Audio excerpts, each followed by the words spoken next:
All right, so we're still in Carolina Park, y'all. We're going into the back part of Carolina Park, or at least the back as it stands now. There's more development that will happen as this goes on, and it will go even further back than where we are right now, which is the subsection of Carolina Park called Riverside. And Riverside are more or less custom spec homes, and basically they're custom builders that are building these houses. And they're, Jack Burton, Klein Homes. Again, I talked about structures building earlier. Jackson built custom homes. A lot of those guys build in some pretty high-end neighborhoods in Daniel Island and Mount Pleasant. So, very well-built homes, and they're gonna be a step up from the area we just rode through that Weekly and Ryland built.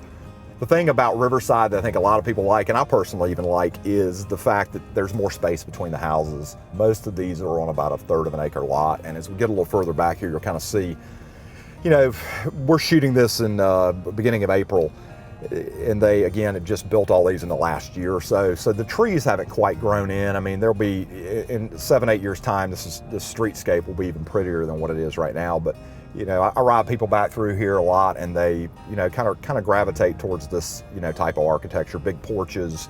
Like I said, pretty good green space. A lot of these homes back up to woodlands buffers and even some wetlands in certain spots.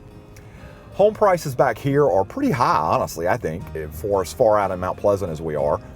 But I do like Carolina Park, and I do like Riverside. The home prices, as we're shooting this video, range anywhere in this section from the high 5s into the 7s, maybe even low 8s, depending on, who builds a house.